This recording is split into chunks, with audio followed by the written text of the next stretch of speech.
మీరు పనిచేసిన 11 నెలల కాలంలో చాలా రిఫార్మ్స్ తీసుకొచ్చారు. ల్యాండ్ రిఫార్మ్స్ అంటున్నారు. ఏంటి ఛాలెంజింగ్‌గా అనిపించినవి ఏమేమి ఉన్నాయి? ఏ ఇష్యూస్ అంటే చెప్తారు? ఫస్ట్ ఆఫ్ ఆల్ మేము రాగానే ఇది ల్యాండ్ టైటిలింగ్ యాక్ట్ని రద్దు చేసాం. హ్మ్. ప్రీవియస్ గవర్నమెంట్ తీసుకొచ్చిన ల్యాండ్ టైటిలింగ్ యాక్ట్ ఏదైతే ఉందో దాన్ని రద్దు చేయడం జరిగింది. ఓకే. దాని తర్వాత కొన్ని రిఫార్మ్స్ తీసుకొచ్చాము. వన్ ఈజ్ మొత్తం ఎంక్వైరీలు చేయడం, తర్వాత యాంటీ ల్యాండ్ గ్రాబింగ్ యాక్ట్ అనేది ఒకటి తీసుకొచ్చాం. హ్మ్. యాంటీ ల్యాండ్ గ్రాబింగ్ యాక్ట్ ప్రకారంగా చాలా స్ట్రిక్జెంట్ పనిష్మెంట్ ల్యాండ్ గ్రాబింగ్ డెఫినేషన్ని ఎక్స్పాండ్ చేస్తూ, ఒకప్పుడు ల్యాండ్ గ్రాబింగ్ యాక్ట్ ఉండేది 1982లో పెట్టారు, కానీ అది డిఫంక్ట్ అయిపోయింది. Okay sir. సో దాంట్లో ఎక్కువ టీత్ లేని లెజిస్లేషన్, అంటే దానివల్ల భయపడే వాళ్ళు ఎవరు లేరు. ఇప్పుడు ఇది ఆ యాక్ట్ ఒకసారి ఫోర్స్లోకి వస్తే ల్యాండ్ గ్రాబింగ్ అనేది సిస్టమేటిక్గా జరుగుతుంది ఇప్పుడు కూడా. దాన్ని అరికట్టే అవకాశాలు ఉంటాయనే ఉద్దేశంతో సెకండ్ రిఫార్మ్ తీసుకొచ్చాం. అదేవిధంగా ఇప్పుడు రెవెన్యూలో చాలా పిటిషన్స్ పెరిగిపోతున్నాయి, గ్రీవెన్సెస్ పెరిగిపోతున్నాయి అని అందరికి తెలుసు. 60% గ్రీవెన్సెస్ రెవెన్యూ రిలేటెడ్ అవును సార్. దాంట్లో భాగంగా కొన్ని బాటిల్ నెక్స్ ఉండేవి. ఆ బాటిల్ నెక్స్ తీసేయడానికి ప్రయత్నాలు చేసాం.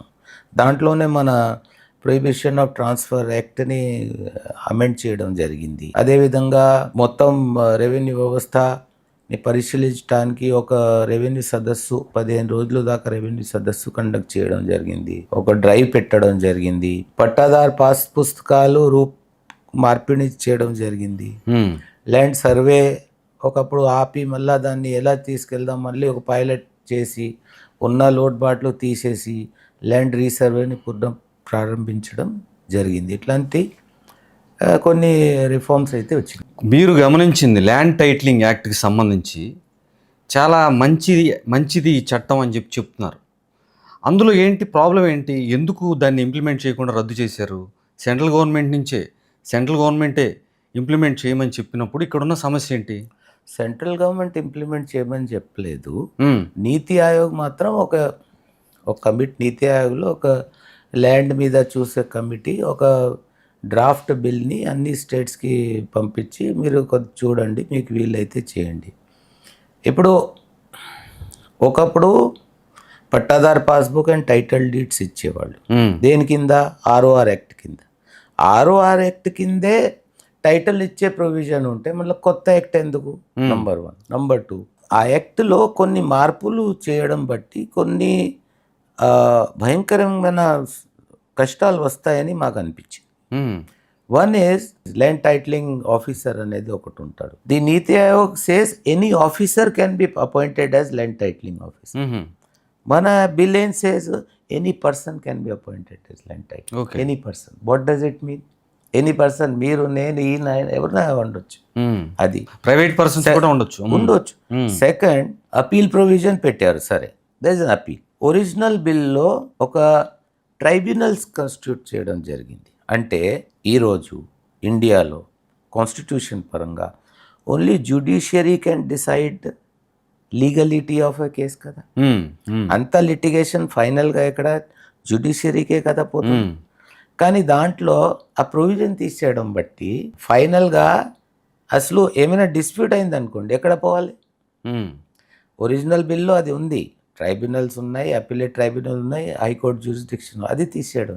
ఆ ట్వీక్ బిల్ మాత్రం పనికి రాదని మాకు అనిపించింది. అంటే నీతి ఆయోగ్ డిసిషన్ కూడా కరెక్ట్ కాదనిపించిందా? నీతి ఆయోగ్ ఇచ్చింది ఒక విధంగా కరెక్ట్ కావచ్చు, కానీ దాంట్లో చేసిన మార్పులు బట్టి మాత్రం కరెక్ట్ కాదని అనిపించింది. ఓకే.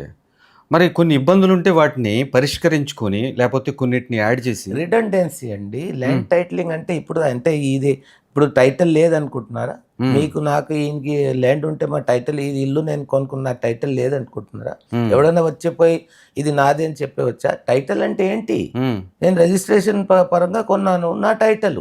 ఎవరైనా క్వశ్చన్ చేస్తే నేను కోర్టుకి పోయి రుజువు చేస్తా, ఇది నేను ఇక్కడి నుంచి కొన్నాను, అది అయిపోయింది కదా. మళ్ళీ ఫ్రెష్ అంటే ఇది ఒక కొత్త కంట్రవర్సీకి దారి తీయడం తప్ప ల్యాండ్ టైటిల్ అంటే ఇప్పుడు 1947లో స్వాతంత్రం వచ్చింది, 1950లో కాన్స్టిట్యూషన్ రాజ్యాంగం వచ్చింది, మనం 2025లో ఉన్నాం.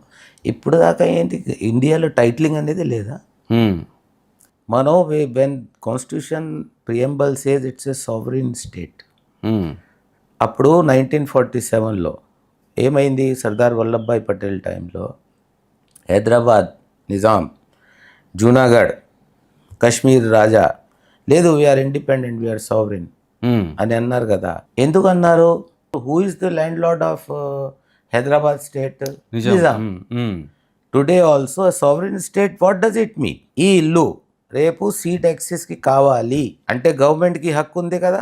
ఈ ఇల్లు పగలకొట్టే road, of course land acquisition చేయాలి, కోర్టులు ఉంటాయి, అన్నీ ఉంటాయి, కానీ title is always a conditional title. Title can never be absolute in a democracy.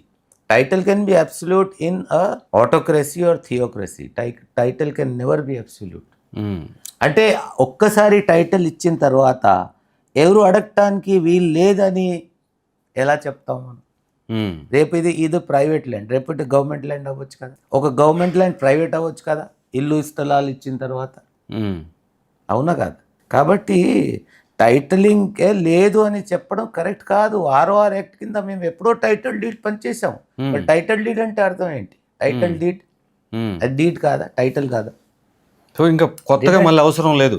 అవసరం లేదు. అనవసరంగా ఒక పెద్ద, ఇప్పుడు రేపు కోర్టు కేసులు పెరిగిపోతాయి. మ్మ్. అప్పుడు మీకు తెలుసు లాయర్ అసోసియేషన్ ఎంత ఇది చేశారు, ఎందుకంటే జ్యూరిస్డిక్షనే బార్ చేశారు. మ్మ్. మా సివిల్ కోర్ట్ జ్యూరిస్డిక్షన్ లేదు. పాత ప్రభుత్వానికి ఎన్నికల ప్రచారంలో అది బాగా డ్యామేజ్ చేసింది ఆ యాక్ట్, ల్యాండ్ టైటిలింగ్ యాక్ట్ అనేది. సరే సార్, పొలిటికల్గా నాకు తెలియదు, నేను మెరిట్స్ ప్రకారం చెప్తున్నా. ఓకే.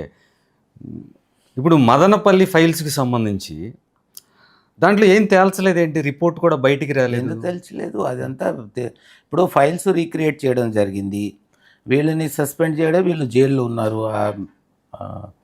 అది గౌతమ్ అనేవాడు, ఆర్డీఓలు ఇద్దరు సస్పెన్షన్లు ఉన్నారు. మ్మ్.